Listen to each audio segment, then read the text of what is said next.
Shalom, shalom. Shalom, man. Giving all honor and glory to the Most High God of Abraham, Isaac, and Jacob. We do so by way of his only begotten Son, who is an instrument of salvation for our nation, the nation of the Israelites, right? Of Abraham, Isaac, and Jacob. Go ahead and play the blowing of the shofar, and then we'll get into it, man.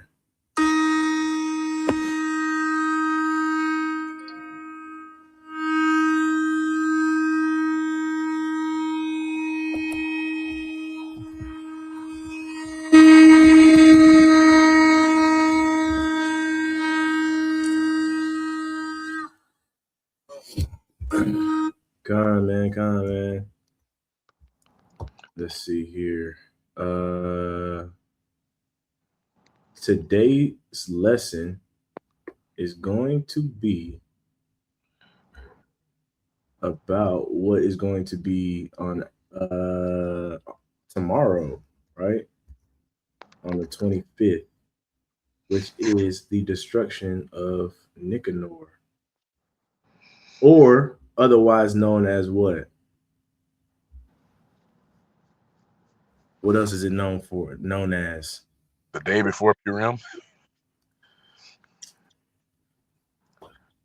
another name for it is also Nicanor's Day, right?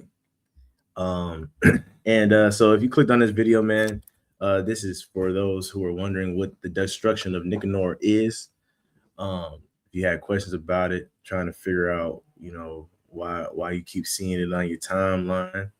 Who is Nicanor? You know what I'm saying? What's his significance? We're gonna get into a little bit about that today. All right, let me share my screen. And it won't take us all night. Right? We'll start in Second Maccabees 14 and 30. Why do we even have the day of Nicanor? Who is Nicanor? And why do we celebrate it on the 13th, I believe, of Adar, right? 13th of the month, Adar. We're gonna get into it all. Let's see here.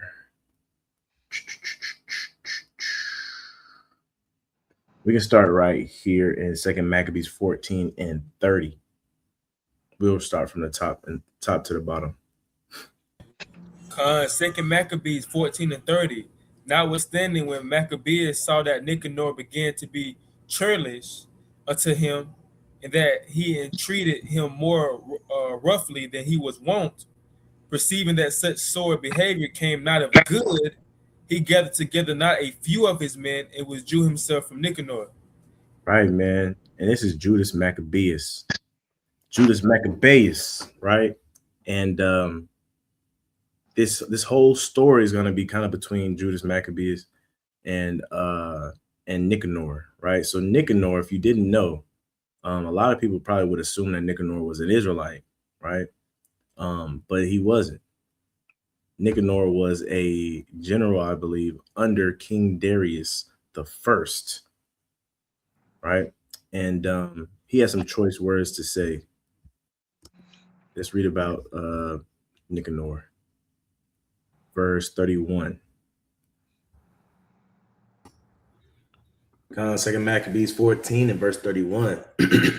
But the other, knowing that he was notably prevented by Judas's policy, came into the great and holy temple and commanded the priests that were offering their usual sacrifices to deliver him the man. Right, man. So Nicanor wanted them to deliver Judas unto him, right, by the Jews. And so he was petitioning for them, in order for them to remain peaceful among them, right? He wanted Judas Maccabeus, right, as a prisoner. And so you had certain people that left from amongst him, and then you had certain people that, was like, hey man, we're gonna lose this fight, just give him Judas. And these are, you see these men, right? Today we would call them Uncle Toms or Tio Tomases, Sambo, traitors, sellouts, right? And you always got a few of them. If you watch the movie A Birth of a Nation, what the whole reason why that operation came crumbling down was because of somebody like this. And this is why we always can't get nowhere. Whenever we try to uh, get our breakthroughs and revolutions and stuff like that, man, we're the ones that hold ourselves back, right? You see them today as if you know, you know, but you got people like Reverend Al Sharpton, right? You got your sellouts even now today. When Kyrie came out, these type of people are the people that say stuff like, "We're calling Kyrie, you idiot. Why would you do that?" You know, Shaq, Charles Barkley, people like that, right? Go ahead, brother Obadiah. You had something to say? Yeah, I was gonna say, man, Nicanor was a very, very, very prideful man. Just pay attention how he just walked into the holy temple. Just how he went in the holy temple commanding things. Like he just bit dog. That's how a lot of people think when they got a high ranking and they got rep and people respect them. They think that they can just do whatever they want to do. And Nicanor had that mindset of I can do whatever I want to do when I want to do it. So this is why we celebrate the destruction of Nicanor. The brother gonna get more into it, but this is one reason why we celebrate it because of his pride that he had against the children of God, man. But you got it. Man, right? And we see that today. There's really no respect when it comes to the sacred things of the Israelites, right? People normally take what we hold sacred as a joke. We normally see it out on the street, on the highways and byways, right? We'll be talking to our own people. We'll be carrying on a lesson or whatever, and other nations just feel the need to interrupt you, right, in the midst of your speech. You might be getting into something good, and then they can't hold their patience, and they want to interrupt because they can't wait 30 seconds. And then when you tell them to hold on and wait or something like that, they get belligerent. They get they tell you that you're not holding your you're not holding your platform fair, stuff like that, man. But they deep down inside is because they want to run it, right? Just like Nicanor, he deep down inside he wanted to run the things that we had, and that's something that we fight daily, even today. You know what I'm saying?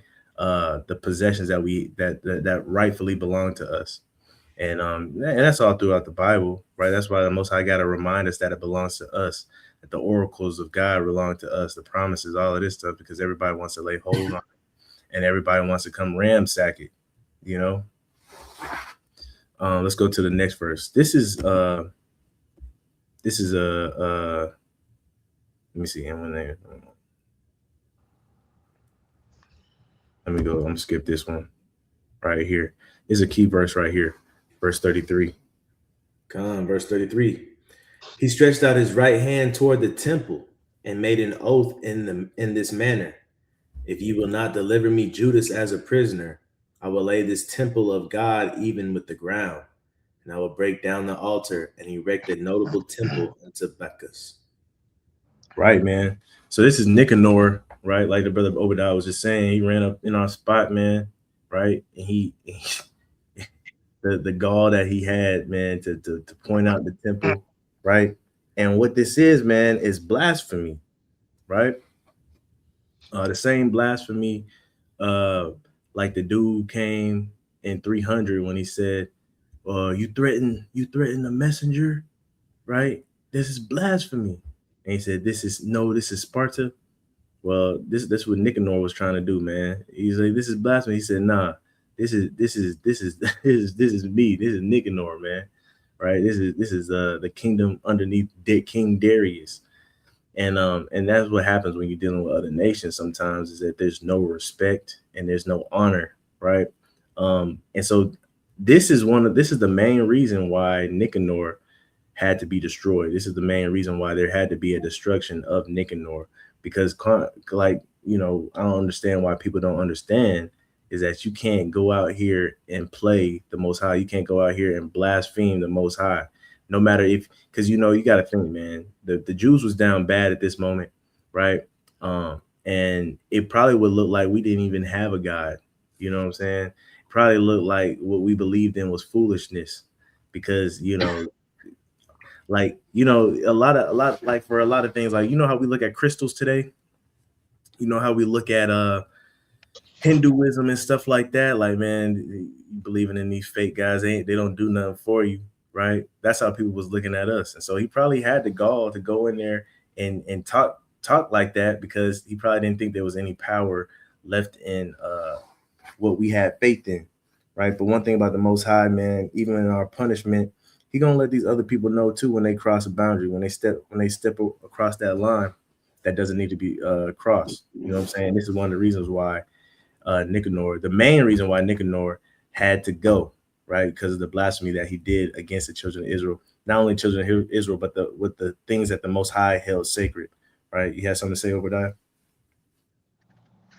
Yeah, man. I was gonna say, man, when he said he gonna lay the temple down, the temple of God, like he probably thinking like he don't understand that, bro. You saying something that's gonna, like, you saying a threat that's to God, and it's gonna get you killed. He's saying that he gonna destroy our temple, and he gonna erect a notable temple unto a pagan god. Like, that's so disrespectful, man. And he probably did know how important the temple was to us. He's seen yeah, because he went in there when the priest was in there. He understand that was a sacred place, but the pride in his heart to destroy us, and the pride that he had, he wanted to deliver Judas. He didn't care what he was saying, man. That's just like we have a neighborhood, right? We have a so-called black neighborhood, and people come in and be like, "We finna gentrify your neighborhood. Y'all finna have to get up out of here." And they kick us out. They kick us out our neighborhood, and build up neighborhoods for them. They set up altars, and make it look nice how they want it. And then even theirs, it was ours. So he's saying he gonna come in, take our temple, right, destroy our temple, and put up what he want, right, in the temple. That's disrespectful, man. And you got to pay for that. You just had to pay for that. Come on, man. That's a mighty point, man. And that's a lot of times that's what this is, right? This is literally gentrification. And the gall of him again says that he's going to erect up a notable temple, meaning like pretty much this disrespect to our temple, meaning like our temple wasn't even notable. It wasn't even. It was nothing, right? It was the ghetto. But I'm gonna get rid of that, and I'm gonna put something that's gonna be more in value, and that's what they do to us, man. Right? The things that we hold sacred, they don't care about, right?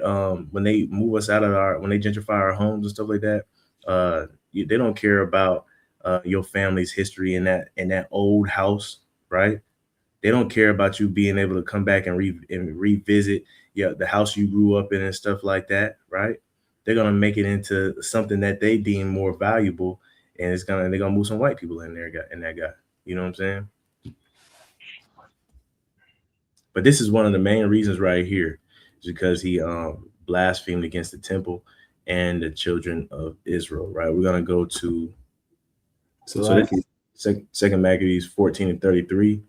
And then we're gonna go to Second Maccabees 15 to get the story. Go ahead. Salakia 2. Salakia. Can you hear me? Yeah. Yeah. I wanted you to stay in verse 14 for a second. I mean, chapter 14 for a second. Because a lot of people skip over why Nicanor did what he did. And like the brother said, and to that point, a lot of people think it was pride that Nicanor did these things. But that pride that you see through Nicanor was really the pride that he was working for somebody else. It wasn't Nicanor's pride. It was the pride of the person that sent Nicanor, right? If you go to verse 18, right, go back to 18, because what a lot of people don't know is, right, we understand the day of Nicanor as being a mighty, like we defeated Nicanor, right, which we should have, right? But Nicanor loved the Jews. Nicanor loved the Jews. We defeated Nicanor because he ended up being a traitor, right? Even though he was of another nation. This is why you can't trust fully in heathen, right? So if we read verse 18, it says, nevertheless, Nicanor, hearing of the manliness of them that were with Judas, and the courageousness that they had to fight for their country, durst not try the matter by the sword. So first of all, he was scared of the Jews, right? Go to the next verse in verse 19, right? So at this point, he sent his men to the Jews, Poseidonus, Theodotus, and Mattathias, to make peace. To make peace. He wanted to make a peace treaty, which they did. Go to verse 24. Skip to verse 24, right? Skip to verse 24. So 24, it says, and he would not willingly have Judas. So he lived in Jerusalem for a time. That's what 23 is going into, right? 23 says, Nicanor abode in Jerusalem and did nobody no hurt. And he sent away the people because he was famous, right? Nicanor is famous for making this peace treaty. Verse 24 says, he would not kill Judas because he what? And he would not let Judas out of his sight because he loved that man. He loved Judas. He was a fan of Judas, right? But 26 is the point that turns Nicanor into the traitor.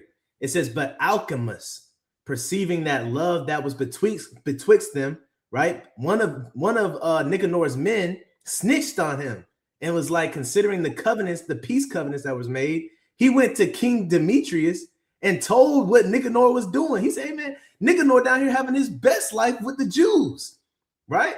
And affected toward the state. And they pretty much were saying, hey, Nicanor's turned into a traitor for us. You need to make an order. So it says it ordained Judas a traitor. So pretty much the King Demetrius, he sent word to Nicanor like, hey, Judas is a traitor, slay him. And now Nicanor's conflicted like, dang, that's my homeboy. But Nicanor didn't give a dang. Nicanor said, whatever the king say must go. And that's when we see Nicanor turn and flip the tables on us.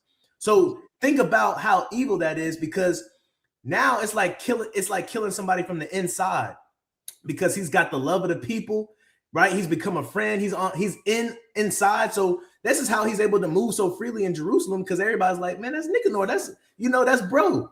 He's looking out for us, just for him to stab you when you're not looking, right? So that's really the evilness of Nicanor, is that he was a traitor.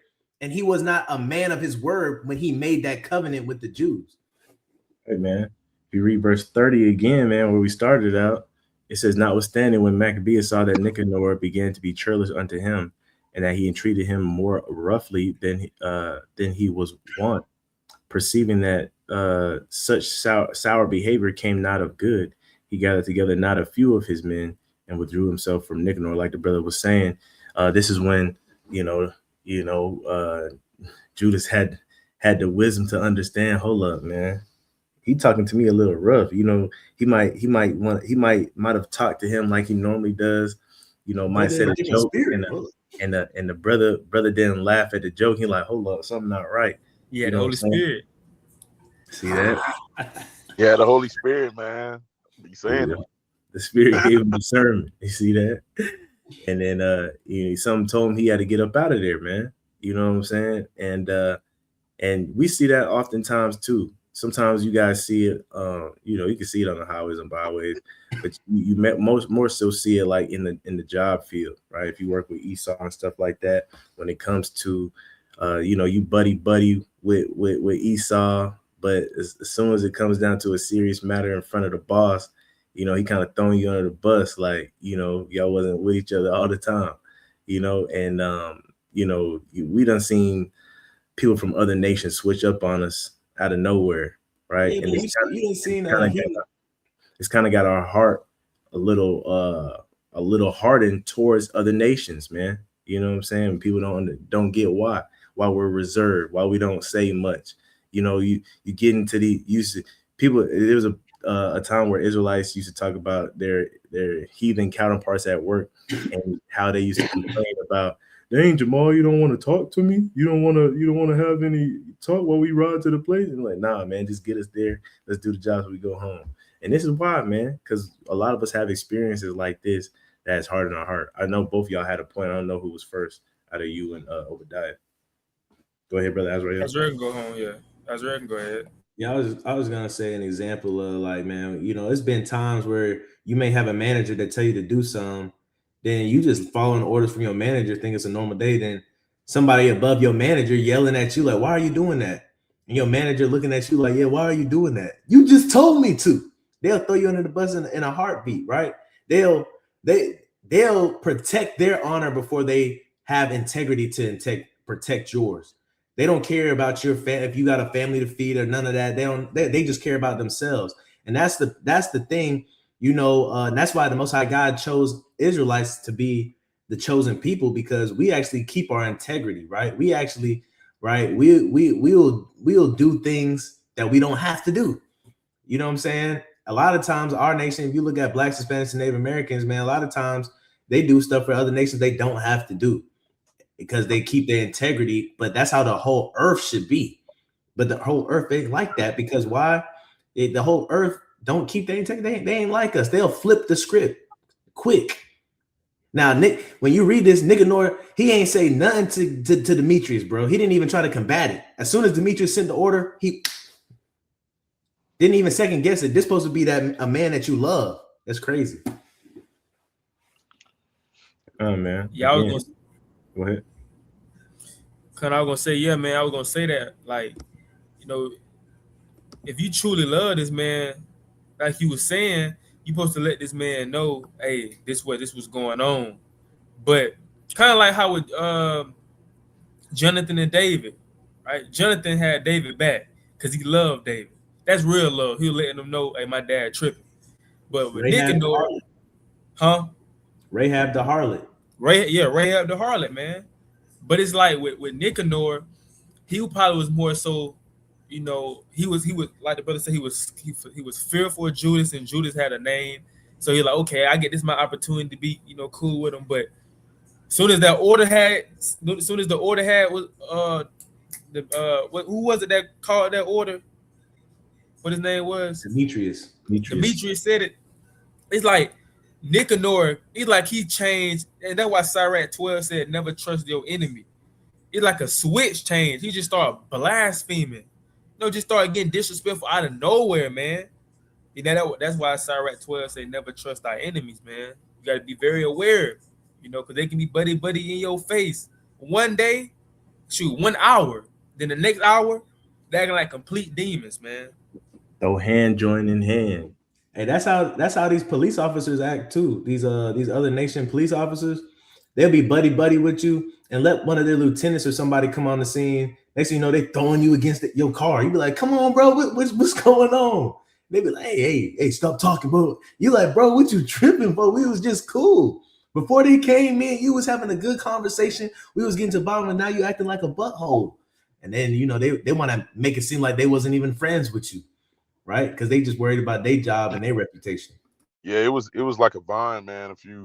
Not a few years ago, because Vine, of course, has been dead for a long time. But I remember seeing a Vine, man, when I was about in 10th grade.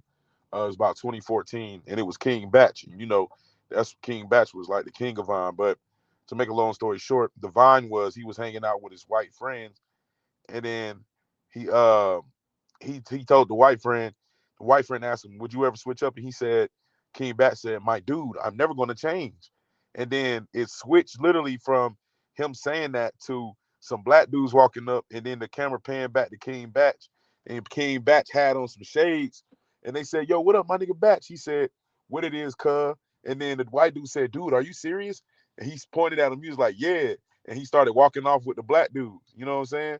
So just in reverse, that's how other nations, kind of do when it comes to, like, really just in general. You know what I'm saying? They quick to really make you feel like, oh, you got a friend in them. Like, the Toy Story, you got a friend in me. But then they switch up on you, leave you at the dry.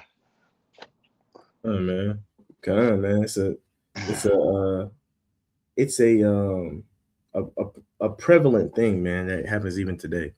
That's why a lot of these stories for the old man, you can see them so clearly because you can see things happening today that are very similar, right? This is Second Maccabees chapter 15, right? So they kind of get into it. We're gonna start at verse 25, and we're probably gonna go to like 35, 25 to 35, and we'll wrap it up. This is Second Maccabees 15 and 25. Con, the book of Second Maccabees, chapter 15, starting at verse 25. Then Nicanor and they that were with him came forward with trumpets and songs.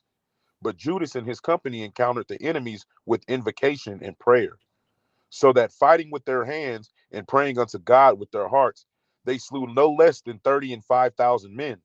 For through the appearance of God, they were greatly cheered. Their Right, spirit, man. So not to cut you off, but man, they prayed unto God, and through the help of God, they slew 35,000 men. 35,000 men, man. Right. And this just to show you that how serious the Most High takes blasphemy, right? And how serious, and just to, and I'll get into it after we read it, right? Verse 28. Con, verse 28. Now, when the battle was done, returning again with joy, they knew that Nicanor lay dead in his harness.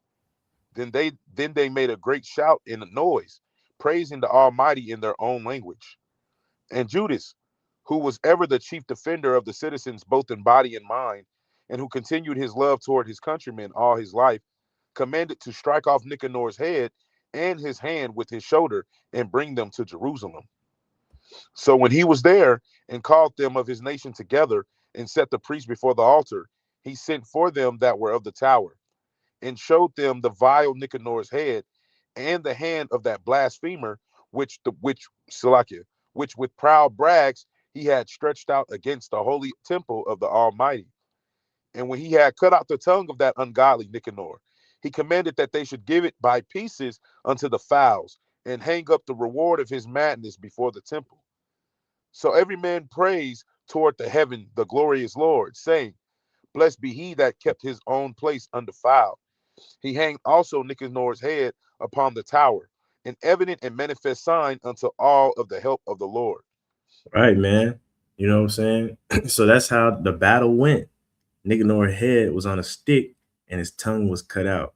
Right. I think that's so dope because this is the Bible we talking about, man. A lot of people, when it comes down to fighting for what you believe in, getting ready to die for what you believe in, for your liberty and all of that stuff, when you stop thinking about marching, singing, protesting, right? Doing all these hashtags and stuff, and you actually go get what you're looking for, that freedom that you're looking for. This is what it looks like.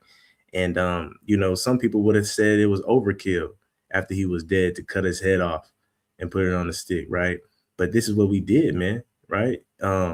He said, bruh, he stretched out against the holy temple of the Almighty, right? So I think it was probably outside the temple. It wasn't inside the temple. But, even bringing it that close to the temple, right? I mean, and I'm not gonna lie too, that's not like an uncommon thing. I remember I forgot, wasn't it Moses whose dowry was foreskins? Or maybe I'm tripping. I know somebody had brought somebody like 100 foreskins. Yeah, that was David to King Saul for David his to wife, yeah, so like it. I for, knew I count wrong, but for Saul's daughter, right? And so right. stuff like that, man. You read in the Bible, and nowadays people would tell you to stop. First of all, they wouldn't even want you to kill him. They'd probably tell you, "Hey, man, don't kill him, man. You just take him to prison for the rest of his life." Right? Let alone would people will sit there Gotta and go. let you cut off their head, right? People nowadays are too soft to let you do that, man, especially Christians. You know what I'm saying? But I think that's dope that this is how far we took it and how serious we took it as well. You have something to say, Obadiah? Yeah, I was gonna say, man, most of our feast days that we celebrate and the days that's in the apocrypha as well too, it comes from the Lord delivering us from our enemies, man. Right. Like truly, almost all of them comes from the deliverance of the Lord delivering us from our enemies. But we know this one comes from one of our enemies blaspheming. You like the brother Denal saying, people will look at that like, what? I mean, don't kill him, but you gotta understand, especially like when you read First and Second Maccabees, man, this is history. This ain't no fairy tale. You can look into. It speaks about Alexander the Great or Alexander the Greek in the first chapter. This is history. So these people, the Greeks, a lot of the Greeks and stuff, right, in these other nations, they wasn't only disrespecting us, but they was disrespecting our God, right? They was sacrificing pig, swine's flesh on the altar, right? They was doing going into the temple taking stuff. So this is why for people wondering, this is why we had to do him so badly, because he just didn't disrespect us, but he disrespected our God, man. So that's why we had to cut his head off, cut his tongue off, and cut his finger. We did him dirty, man. We did this man dirty. But all praise to the Most High, man, because he did us. He was thinking about doing us dirty, man. So all praise to the Most High. Yes, I say. Yeah, I was gonna say, man, it's in our culture, and it's promised to us to have the necks of our enemies. So it was in our culture for us to win wars and do stuff like this. For example, Judith in the book of Judith, she's a woman, and she ended up cutting a brother's head off and putting it in her bag, taking it back up the mountain and showing the people, is this the man is this the man y'all was worried about? Then they put that head on a stick and put it up so that all the other camps could see it as well. You know what I'm saying? So it ain't the first time, you know what I'm saying? This is the Lord is a man of war, man, and the Lord is his name. Come on, man. People forget that the Lord is a man of war, man. And this Bible is a real thing, man. You know what I'm saying? I think nowadays people have forgotten how real it is, and they conflate what is holy and what's not. And this right here, man, this action right here would be considered something holy, man. And something that the Most High would approve of. And I know that would get under a lot of people's skin, but it is what it is, and it goes into the destruction of Nicanor, right? When we talk about the destruction of Nicanor, we're not talking about the destruction of a structure or a building or something. We're talking about the destruction of him, right? Taking his head off and cutting his tongue out is literally the destruction of him. But it's everything that he said he was going to do to our temple. It's everything that he said that he was going to do to our sacred things is what we did to him, right? And one thing I want people to understand is that this is very symbolic when we commemorate it every year. That's why it was commemorated to do annually, right? What verse is that, man? I think it was verse 36. If we could read verse 36. Verse number 36. And they ordained all with a common decree in no case Kind to of let broke that up there. pass without solemn. You still hear him? Dang, it broke up on my end. Can you hear him? Am I breaking up? Oh, Khan. Well, Second Maccabees, what is this, chapter 15? Chapter 15 and verse Let me 30. know when he's done.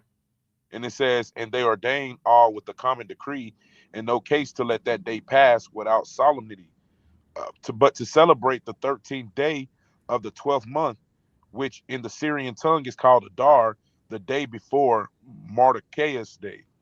Mordecai's day, which is Mordecai. He's done. For some reason, on my screen it's buffering. Like it's, I don't know. But Khan, man, right? Oh, there you go. He popped back up. But it says, but to celebrate the 13th day of the 12th month, right? Can y'all hear me? Yes. Okay, I'll just make sure my Wi-Fi ain't finna go out.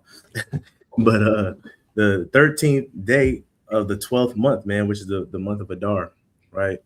This is why we commemorate it every year, is to let us know how the Most High will fight on our behalf, even when we're down bad, right? When you're trying to compare the times we're in right now to times in the Bible, I speak as a man, but the closest times I think you can compare it to is the Maccabees, right? They were down bad. Things wasn't really going their way, and they had to navigate throughout heathens and stuff like that, and being oppressed and being subject to, just like we are today. But it's important to know that the Most High will still fight for us even in our captivity, man. You know what I'm saying? And he still doesn't take blasphemy lightly. And this was talking about the temple, but when we get into the scriptures, it talks about how touch not God's anointed and do his prophets no harm. Best believe he's still working on our behalf today, even though he seems to be a little bit quiet, right? As we suffer through the things that we suffer through, but it's all for a purpose, man. But I love uh, days like this, feasts like this, holy days like this, because it reminds us that he's still got our back, man. You know what I'm saying? And it's good to meditate on to let us know that he still don't play about us. He still don't play about his, right? And so never make that mistake of thinking that this was just a little breakdown of the destruction of Nicanor. If you didn't understand why Israelites celebrate it, why it is a thing, this is what it's all about. Brothers, had anything else to say? Yeah, I was gonna say, man, we cut his hand off. That's the hand he pointed at. You know, we cut his tongue out because he was talking crazy. So it's just like we did it. It was all for a reason. You know, it was all for a reason, and it just to show that, like the brother said, man, you gotta take the Lord serious.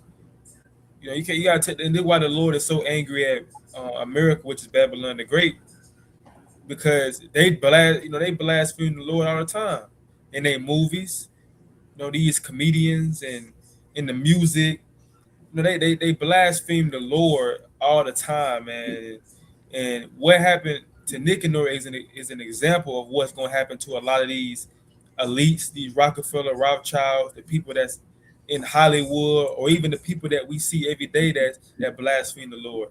It's going to happen to them the same way it happened to Nicanor. It's going to happen to them, man. So that just shows the Lord ain't playing, man. Come man. Anybody else? Man. I will say one thing. Uh, if you didn't know Nicanor before, definitely get to know him now because again, man, symbolism. It was a beautiful thing to have the head of your enemies on a stick. I know people look at it weird, but it was just it was just a sign of victory. So uh, we need the same thing in the spirit, man. Take the head of our enemy spiritually, put it on the stick, man. Hold it up, let them know that the enemy is defeated. Become right. And and Salakia, then he make a treaty with Judas.